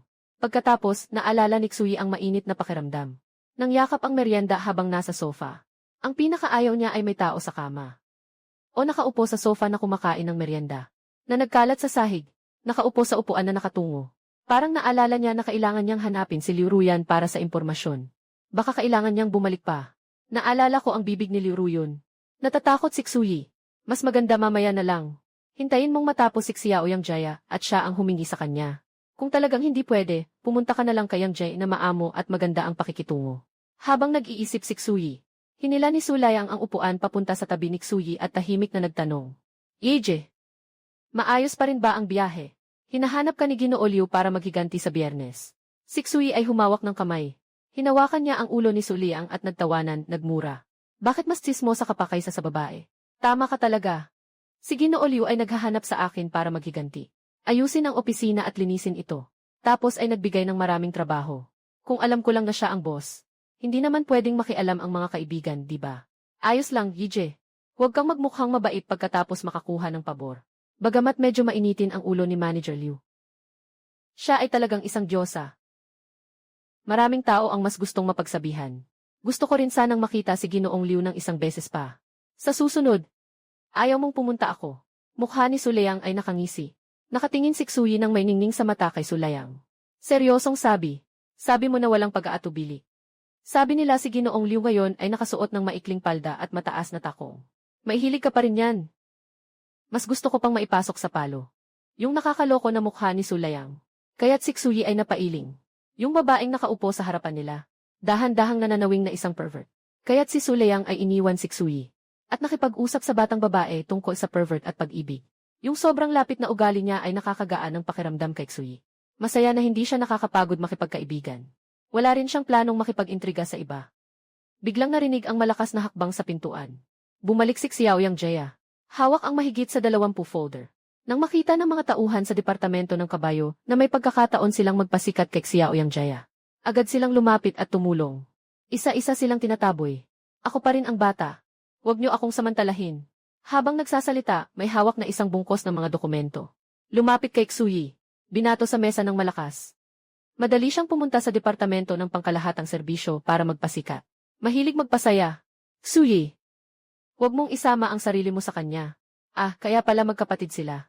Mabait at mahinahon si Ate Yang. Paano siya nagkaroon ng ganitong pilyang kapatid? Naghaplos si Xuyi sa kanyang ulo. Nang lumingon siya, napansin niyang nagtatawanan ang mga katrabaho. Lalo pang nahiyang si Xuyi. Kumamot siya sa ulo at mahinang nagsalita. Sana ako na lang ang may kasalanan. Hindi ko dapat pinagtawanan si Yang Jaya. Umiling si Yang Lan. Ngumiti siya ng malumanay. Mula ngayon, mga katrabaho na tayo. Hindi tayo maiiwasan, magkikita tayo palagi. Walang dahilan para maging masyadong magalang. Katatapos lang tawagan ako ni Ginoo Liu. Sabi niya, kailangang makita ang resulta sa Huwebes. Kung may hindi ka maintindihan, maaari kang magtanong sa akin. Biglang may natanggap na trabaho si Xuyi. Kaya hindi natuwa ang ibang empleyado sa departamento ng pangkalahatang serbisyo. At ito pa ay direktang utos ni Ginoo Liu. Kung magpapakasaya tayo sa pagiging tambak, sabay-sabay tayo. Bigla kang nagtrabaho. Mas nagiging mas relax tayo. Hindi maganda tingnan sa mata ng manager ng departamento kung saan ito mapupunta. Walang gustong magtrabaho. Ayaw din nilang makita si Xuyi na nagtatrabaho. Bago kang pumasok, kailangang sundin mo ang mga patakaran dito. Sa unang araw pa lang, gusto mong gumawa ng bagong marka para mapahanga ang mga leader. Hindi alam ni Xuyi ang mga iniisip ng mga taong ito. Iba siya sa mga taong ito. Sapat na ang kinikita nila para sa pang-araw-araw na buhay. Marahil ilan sa kanila, hindi na talaga kailangang magtrabaho pa. Tunay na kulang sa pera si Xuyi. Mukhang magaan ang loob niya sa kasalukuyang init. Pero habang tumatagal, pagkatapos bumalik ni Du Ziteng, nagsasalita pa siya sa likod niya. Lahat ng tao, laman ng puso nila. Lahat ay nanginginig. Humigop ng malalim na hangin. Hanapin ang pinakapangunahing impormasyon. Tingnan kung ano ang mahirap na problema na nagdulot ng pagkamatay ng buong plano. Nakatitig ng isang hapon. Sumigaw si Sulayang natapos na ang trabaho. Dito lang napansin ni Xuyi na 5-0-0 na pala. Panahon na para umuwi. Habang inaayos ni Xuyi ang mga dokumento na nais niyang dalhin pa uwi. Biglang niyakap ni Sulayang si Xuyi sa balikat na may ngiti. Bumulong siya. Yeje, huwag masyadong magsikap. Hindi lahat ng tao ay gustong makita ang mga taong nagsisikap. Nagtaka si Xuyi ng kaunti. Agad niyang naintindihan ang sinabi ni Sulayang. Huminga siya ng malalim. Natawa si Bai. Layang. Kung alam mo ang pressure ko. Marahil maiintindihan mo ako. Wala akong balak makipagsabayan sa kahit sino. Si Suliang ay nananatiling may ganoong klaseng nakakatawang ngiti. May kanya-kanyang buhay ang bawat tao. Ngunit dapat din tayong mag-ingat. Mahirap ang mga bagay-bagay. Tingnan mo, nakakunot ang noo mo buong hapon. Kung kinakailangan, Kailangan. Hihi. Artista, nagiging magalang lang ako. Maaaring ito ay sadyang pagkagusto. O maaaring matagal nang hindi nakikipagkaibigan si Xui. Pero yung magkahawak kamay sila. Kapag nakikita ng iba, hindi komportable. Lalo na yung mga lalaki. Sa kanilang paningin. Si Su Liang ay parang aso na nag-aalulong. Xui, bumalik ka na agad. Gutom na gutom ako. Habang naghahanda si Xui na mag-overtime, tumawag si Wen Nuan. Nakalimutan niyang may isa pang tao sa bahay na naghihintay ng pagkain. Isang gawin na nabuo sa loob ng 3 taon. Pinili ni Xui na isuko ang trabaho at umuwi. May mga bagay na pwedeng ipagpatuloy sa bahay. Tahimik na sinabi kay Su Liang. Bukas sama-sama. Sumakay sa bus. Nagsimula sa daan pa uwi. Sa daan iniisip na dapat may natira pang pagkain mula kahapon. Iinitin ito mamaya para may makain ulit. Sa huli, ang ideyang ito ay kinwestiyon. Sang-ayon kaya ang init. Ay naku, lahat sila ay hiwalay na. Bakit ko kailangang alalahanin ang kanyang iniisip? Sa buong daan, nag-iisip ako ng labanan sa aking isipan.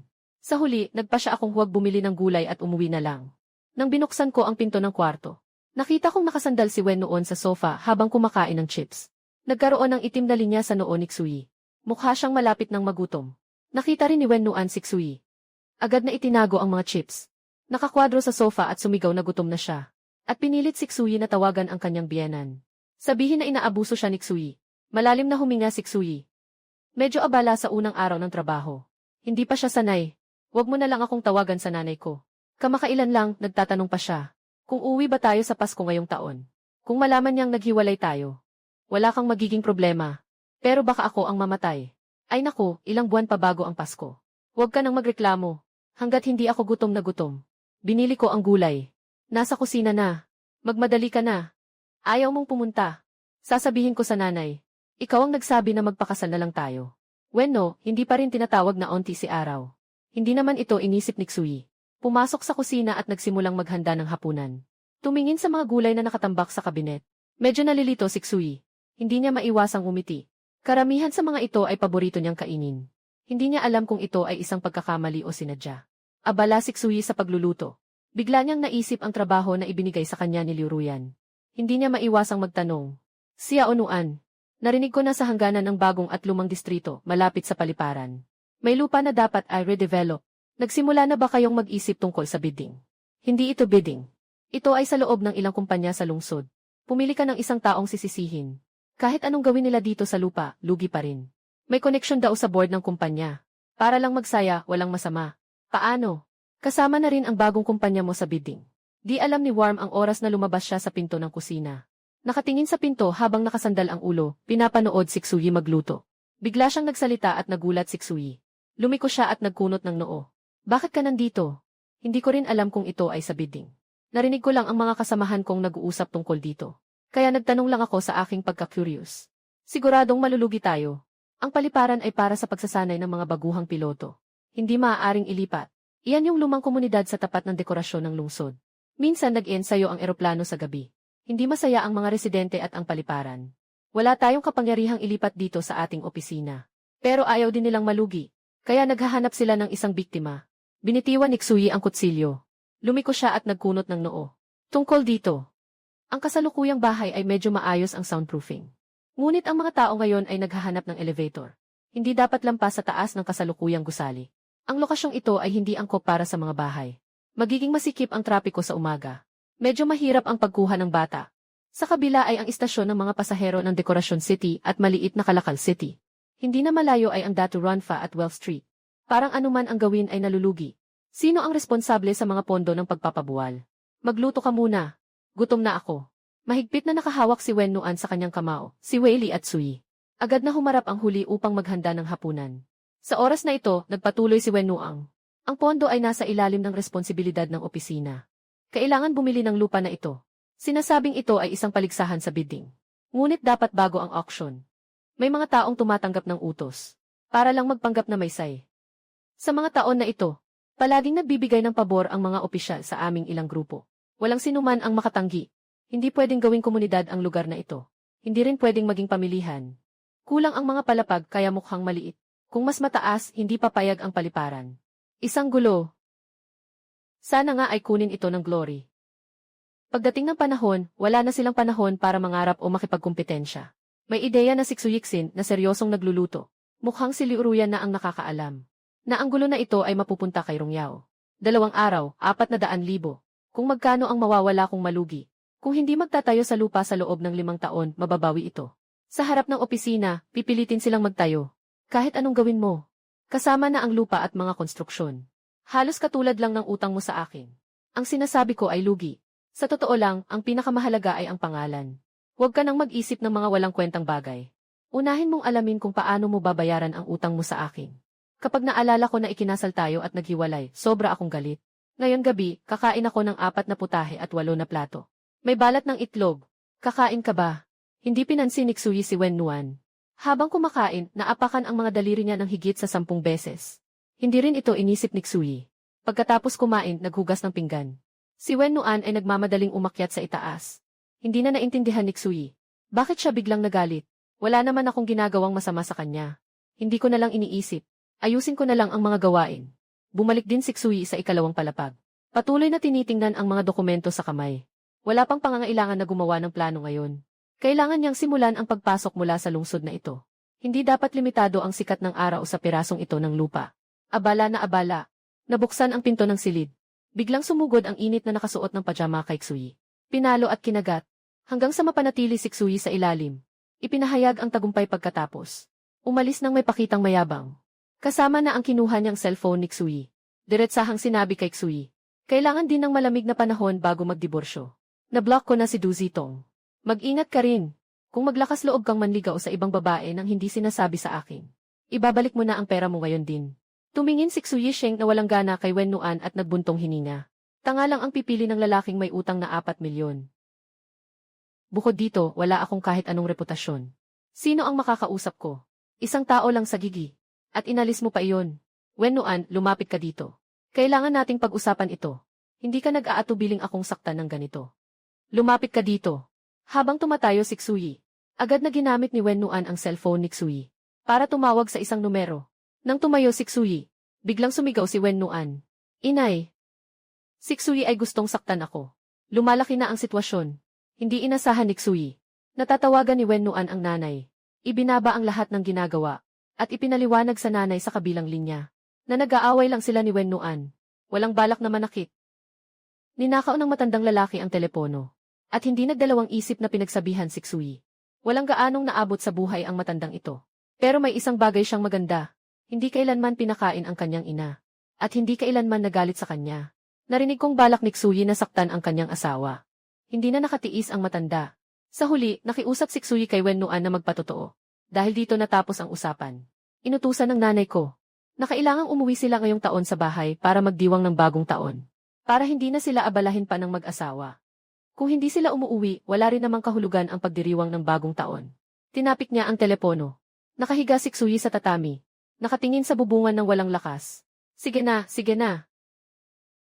Ngayon, kailangan nating dalawa umuwi para sa bagong taon. Kung ayaw mong pumunta, nanay ay mag-imbestiga ng husto. Kung malaman nilang nagdiborsyo na tayo. Ang pangunahing base mo, ay para nang wala na rin. Nakaupo si Wen Nuan sa tabi ni Xui. Nagmumura siya sa pagdududa. Tingnan mo ang mga ambisyon mo. May kinalaman ba ang pag-uwi ko sa Pasko para makita si Mama at ikaw? Mas mabuti pa si Mama sa akin kaysa kay Chen Nuan Q. Tama na, tama na. Maligo ka na. Hindi ka naman matutulog sa akin mamaya. Naghugas ako. Mainit ka, aso ka.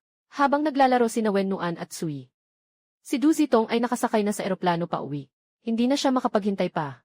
Sa araw ng pagtatapos sa kolehiyo, binigyan ako ng 4 milyon ng pinakamagandang estudyante. Para maging kanyang kasunduan na asawa sa loob ng 3 taon. Ngunit 3 taon na ang lumipas. Na nagpaalis sa akin ng alaala ng ating kasunduan. Ngayon, sa gitna ng panaginip at gising, umakyat ako sa kanyang kama. Ngunit siya ay itinulak ako palayo. Bastos, huwag mo akong hawakan. Sa ganitong paraan, sa pagdurusa ng katawan at kaluluwa. Nakaraang 2,000 araw at gabi na ako. Ngayon, hindi ko na matiis. Mahal kong warm. Maghiwalay na tayo. Dati ay maayos pa ang aming almusal. Ngunit dahil sa isang salita ko, biglang bumaba ang temperatura sa taglamig. Nakapag-isip ka na ba? Kung maghihiwalay kayo, kailangan mong bayaran ako ng 4 milyong piso. Kung hindi mo maibigay sa akin ang 4 na milyong, ibabalik kita sa kulungan. Si Xiao Nuan ay may bahagyang banta sa kanyang tinig. Ngunit ayaw pa niyang makipaghiwalay.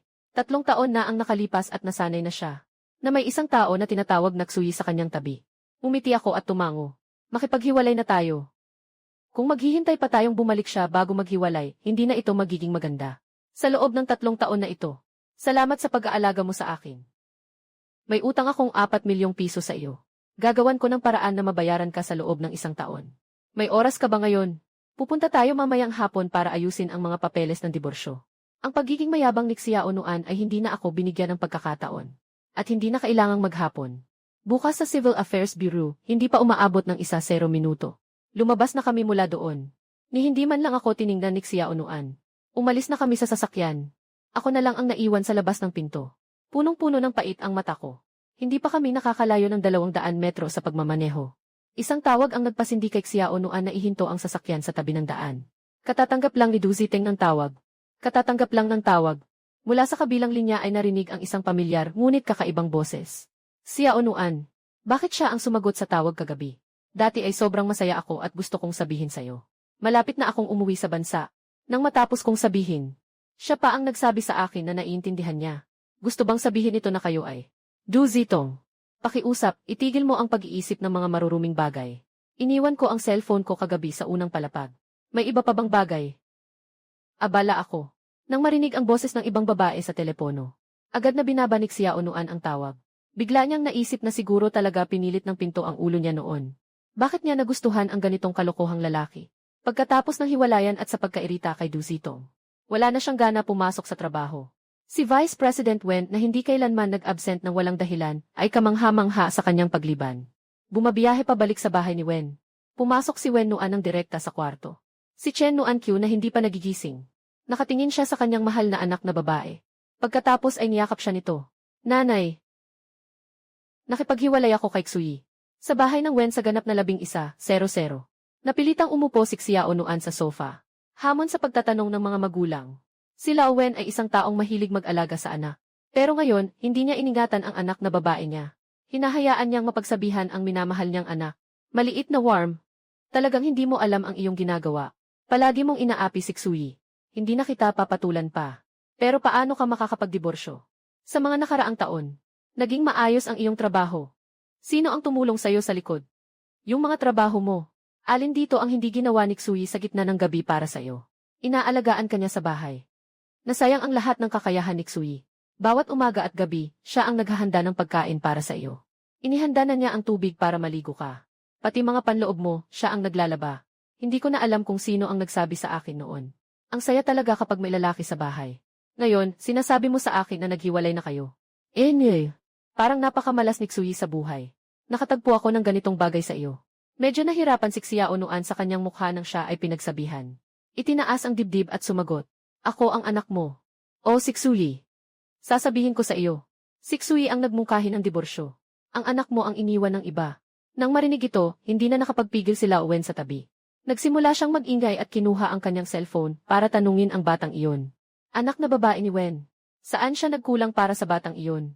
Sayang, hindi pa siya nakatawag. Nagsalita na si Chen Nuan Q at nagalit. May mukha ka pang tumawag para tanungin si Xui. Hindi ka ba natatakot na sabihin ni Xui ang isang salita? May ibang lalaki sa puso ni Xiao Nuan. Naghihintay lang siya sa pagbabalik ng batang kuneho ng pamilya Du, di ba? Akala mo ba hindi ko alam? O akala mo ba hindi alam ni Xui? Xiao Nuan, sabihin ko sa'yo.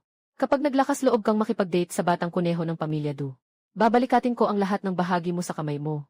Tingnan natin kung paano katatakbo ng batang kuneho ng pamilya Du. Ang mga bahagi ay sa tatay ko. Tinanong mo ba kung bibigyan ka niya? Lao Wen. Gusto mo bang mag-ehersisyo ng military boxing? Tiningnan ni Chen Nuan Q si Wen Shu ng masama. Sa pagkakataong ito, nasa panig siya ng asawa. At pagkatapos ay nagkunwaring nag-isip at mahinang sinabi kay Xiao Nuan. Pareho lang ang ibig sabihin ko sa nanay mo. Hindi papayagan na makasama ka kay Du Zitong. Lumuhod si Xiao Nuan. Matapang na tinitigan ang mga magulang. Mumingiti ng galit. Ngayon si Xui na ang ayaw sa inyo, hindi ako. Hindi ko na ayaw kay Xui. Kagabi, tinawagan ako ni Du Zitong at sinabing uwi na siya sa bansa. Bumalik ka at pakasalan mo ako. Si Xui ang sumagot sa telepono. Kanina umaga, nagmungkahi siya ng diborsyo. Ano bang silbi ko sa inyo? Kung gusto niyo si Xui, hanapin niyo si Xui. Sa harap ng pagtutol ni Xiao Nuan. Masyadong hindi ito pinapansin ni Chen Nuan Q. Tinitingnan ang kanyang anak na babae ng may pang-uyam. Akala mo ba hindi ko alam ang mga kalokohan mo? Bilang isang ina, nakikita ko lahat yan. Babalik na si Duzitong, di ba? Simula bukas, ibebenta ko ang bahay mo sa kalahating presyo. Dahil nagdiborsyo na tayo, dapat kang bumalik dito. Kung lalampas ka sa 9:00 ng gabi, babasagin ko ang mga binti mo. Sa hinaharap, magka-boyfriend o mag-girlfriend ka. Kahit sino pa, basta hindi lang kay Duziteng. Ngayon, ilalagay ko na ang salita dito. Hindi ka rin pwedeng pumunta kahit saan ngayon. Pupunta muna ako kay Xui para itanong sa kanya kung ano talaga ang dahilan kung bakit magpapakasal sila. Siya Onuan. Mas maganda kung sana hindi sabihin ni Xui sa akin ang katotohanan. Nang sabihin ito, tumayo si Chen Nukyu. Nagbigay siya ng matalim na tingin kay Lao Wen. Kung magpapabaya si Wen na palabasin si Warm, huwag siyang umasa na magiging maganda ang takbo ng buhay niya. Si Chen Nukyu, na galing sa militar, hindi kailanman nagsisinungaling ng palihim. Hindi rin siya magpapanggap na malambing para kausapin si Xia Onuan. Dahil gampanan niya ang papel na iyon. Kung hindi siya magiging mas matatag, walang makakapigil sa batang ito sa bahay na ito. Si Chen Nuan-kyu ay pumasok sa kwarto at kumuha ng isang titulo ng ari-arian. Tiningnan si Xia Onuan ng masama. Kung ayaw mong ipasok ng iyong pangalawang tiyuhin ang mga tao para hulihin ka, magsimula kang manatili sa bahay. Bibili ako ng bahay ngayon. At pagkatapos ay hanapin si Xui. Gawin mo ang gusto mong gawin. Ako lang yung nakuha mo. Hanapin mo yung anak mong si Xui. Hindi pinansin ni Chen Nuan-kyu si Wen Nuan. Binuksan ang malaking pinto at umalis. Sa mga sandaling ito, hindi alam kung saan pupunta, naglalakad ako sa kalsada. Biglang tumunog ang antigong cellphone sa kamay ko. Nanonood sa 3 karakter sa screen. Agad na tumulo ang pawis ko mula sa noo. Natatakot kong sinagot ang tawag ng nanginginig. Hello, batang hamsters. Siguro masyado kong umiti sa nanay ko. Subukan mong sabihin ulit na kamusta. Tatawagan ko agad si Bu sa telepono. Bumagsak ka, batang ito. Nagkamali ako. Ganyan, mabuti naman. Wala ka pang kinakain sa gitna ng araw na ito, di ba? Naghihintay ako sa iyo sa kusina ng mga tao. Tatanungin kita tungkol sa hiwalayan mo at ni Xia Onuan. 10 minuto lang ang ibinibigay ko sa iyo. Baka hindi ka sumipot. Naglalakas loob akong hindi pumunta. Ipapadala mo lang ang mga tauhan mo para hulihin ako. 10 minuto. Siguradong makakarating ako. Napakainit ng panahon sa tanghali ng tag-init. Hindi ako makakuha ng taxi kaya tumakbo ako. Pagpasok ko sa silid, sakto namang nilabas ng biyanan ko ang kanyang cellphone. Mukhang kailangan tumawag. Tumingin si Chen Nuan-kyu sa akin na humihingal. Bahagyang tumango siya. Ayos lang. Kahit nahiwalay na, pinapahalagahan pa rin ako bilang biyanan. Sabihin mo sa akin kung bakit kayo naghiwalay ni Wen Nuan. Pag-isipan mong mabuti bago sumagot. Kung hindi, marahil talaga kitang papatayin. Dahil dito, nagawa ko lang magpanggap na may problema ako sa parte ko. Na hindi ako makabuo. Pumunta tayo sa ospital. Tatawag ako kay Xia Onuan ngayon. Para pumunta dito at samahan ako. Para sa biyanan. Wala akong magagawa tungkol dyan. Hindi ako makakapunta sa ospital. Kung malaman ng biyanan ko na nagsinungaling ako, talagang patay na ako. Huminga ako ng malalim. Umupo ako sa upuan at mahina kong sinabi. Ang kasal namin ni Xia Onuan ay isang transaksyon lamang. Noong panahong ako'y nasa kagipitan, kailangan ng nanay ko ng 400,000 na pondo para sa operasyon. Wala na akong lakas. Kailangan ko lang humingi ng tulong kay Xia Onuan na iligtas ako. Nagpakasal kami. Siya rin ang nakontrol sa akin. Tinutulungan ko siyang harapin ang inyong magulang. Ngayon tapos na ang kontrata. Hindi na rin ako pwedeng magpabaya kay Xia Onuan. Walang magagawa. Ang magpakitang gilas sa harap ng biyanan ay mas lalo lang ikamamatay mo. Kailangan mo lang maging tapat at aminin. Pero habang nagsasalita ako, inako ko ang lahat ng responsibilidad sa sarili ko. Pero ang pansin ng biyanan, parang hindi nakatuon sa kasunduan namin na magpakasal. Sa halip, nakakunot ang noo at nagtatanong. Matanda na ako. Hindi. Hindi ka naman tumatanda. Nawawala ang isang salita. Nanay, hindi ka naman tumatanda. Hihi. Kapag lumalabas, sinasabi nilang mag-sister kayo ni Xia Onuan. Masaya si Chen Nuan-kyu. Pagkatapos ay nagsalita siya. Kasunduan sa kasal. Maaaring sabihin na nagmahal kayo nitong 3 taon. Talagang maraming kakulangan si Xia Onuan na batang ito. Kahit na napakadumi niya. Pero nagsasabi siya na may siya siya. Walang kahit anong kasanayan sa buhay. Maliban sa magandang edukasyon at hitsura, wala na siyang ibang magandang katangian. Hindi mo ba talaga gusto si Xia Onuan kahit kaunti? Ilang taon na. Na parang may aso sa tabi. Dapat may nararamdaman ka, di ba? Hindi ko sinasabing aso ka. Sinasabi ko si Xia Onuan, ang matibay na biyenan, na hindi pinapahinto ang pawis sa aking noo. Humihingalo habang nagbubulong. Alam mo rin ang pinagmulan ko. Kung hindi dahil sa hawak kong ebidensya, sa buhay na ito, hindi makikipag-usap si Xia Onuan sa akin. Kailangan talaga ng tamang angkan at katayuan. Kahit na gusto ko si Xiaonuan, wala rin itong silbi. Ang gusto niya ay iba. Sinasabi mo na ang anak ng pamilya Du. Si Du Zitang. Hindi ba't interesado siya sa mga bahagi ng Changxiang Group na nasa kamay ni Xiaonuan? Si Xiaonuan lang na ganitong tanga.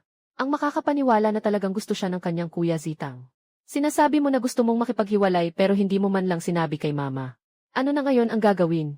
Bumalik si Du Zitang. Si babuong na ito, parang lamok na gustong pumatay sa apoy. Sinasabi ba niya na ibibigay niya ang buong buhay nila Owen kay Du family? Naiisip ko tuloy, bakit hindi na lang ako nagkaanak na lalaki? Talagang hindi ko kayang tanggapin ang ganitong salita.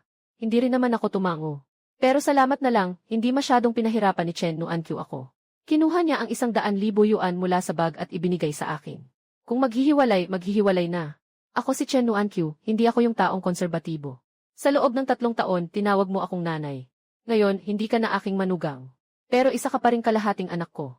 Si Xiaonuan, masyadong seloso. Kung maihawak kang 10,000 piso. Parang sayang naman ang buhay ko, Chen Nuan-Q. Ihanda mo na ito para sa iyo.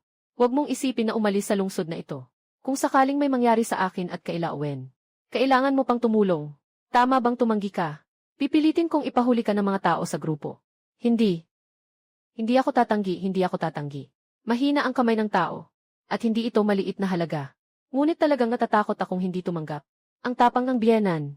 Naiintindihan ko na ito hindi lang sa 1 araw o 2 araw. Sa oras ng pagkain, biglang nagsalita si Chen Nuan-Q. Si Nuan ay nag-iisip na kaya na niyang pasayahin ang lahat.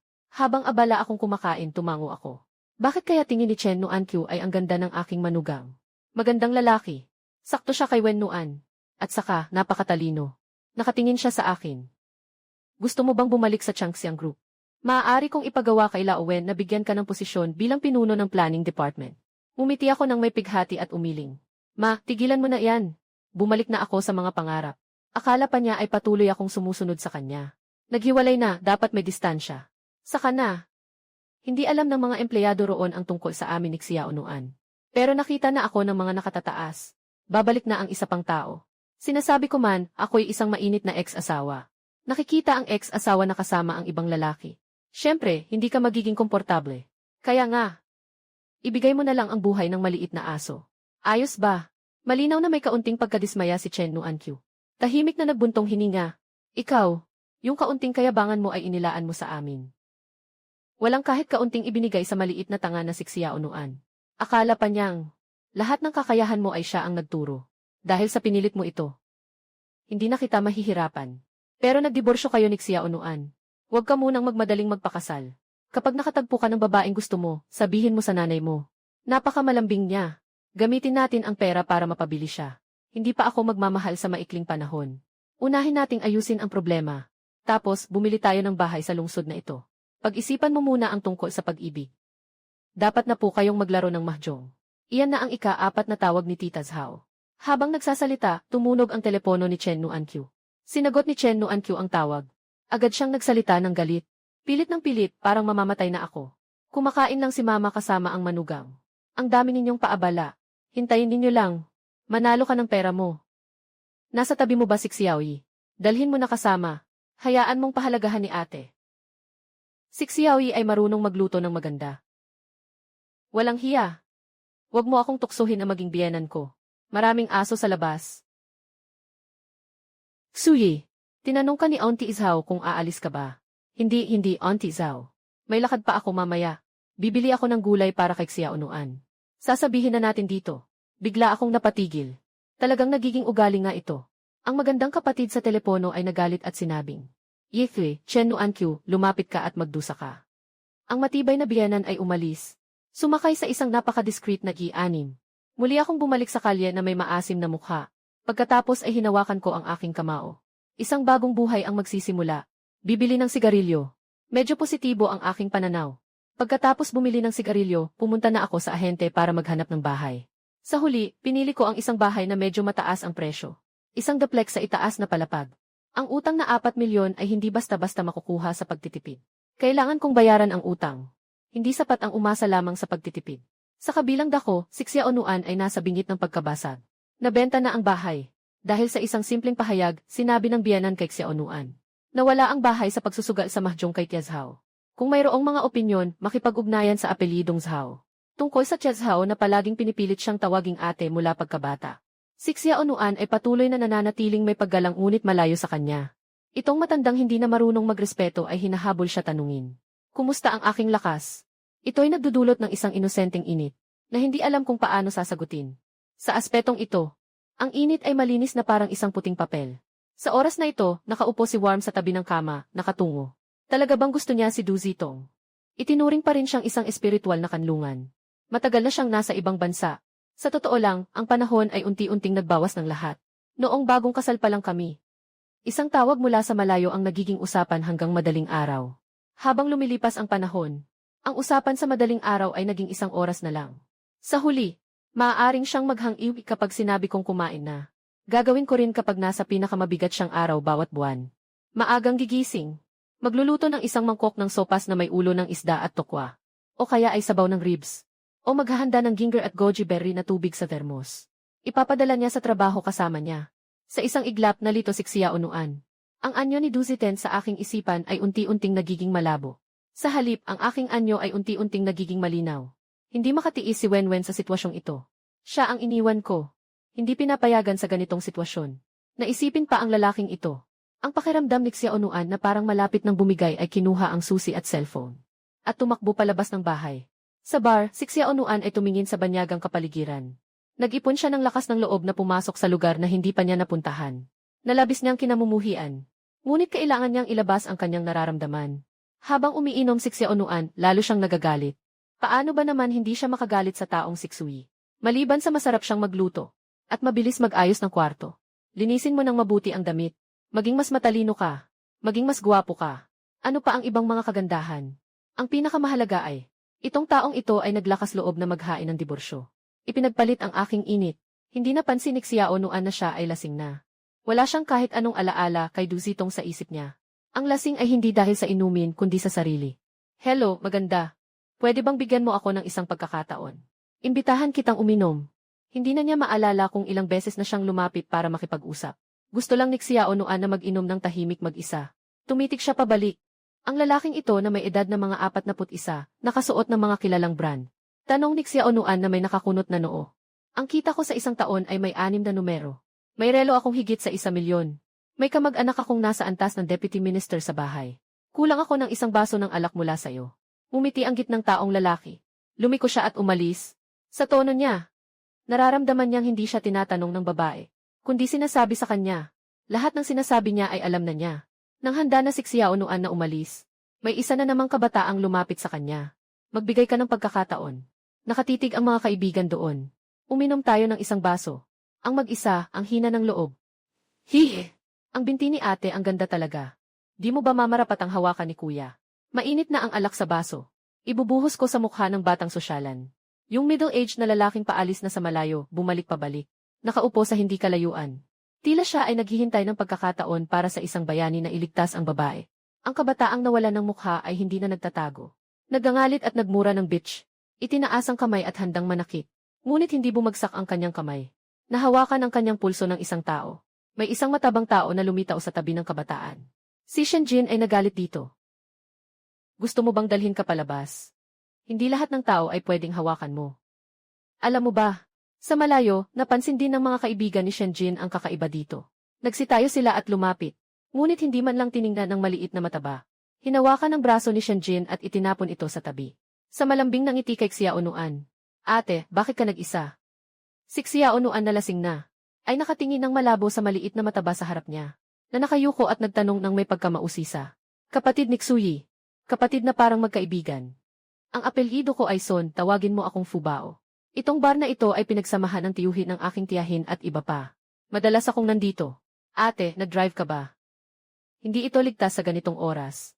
Kung magpapaastig ang mga batang ito, hindi ito maganda. Tawagan ko lang si EJ kanina. Dapat malapit na siya. Darating na si Xuyi. Hindi alam ni Xiaonuan kung bakit siya kinakabahan. Nanginginig na aalis na sa bar. Bakit kahit ayaw kong makita ang taong ito? Lalo pa kaming hindi magkahiwalay. Gusto nang umalis ni Xiaonuan. Siguradong hindi papayag ang mga tao ni Shenjin. Nagtatanong at humihingi ng paliwanag. Sa katunayan, lahat tayo ay dumaan dito. Ito ay naging isang tradisyon ng Rongyao Group. Habang naghihintay ng elevator, puno ng takot ang isip ko.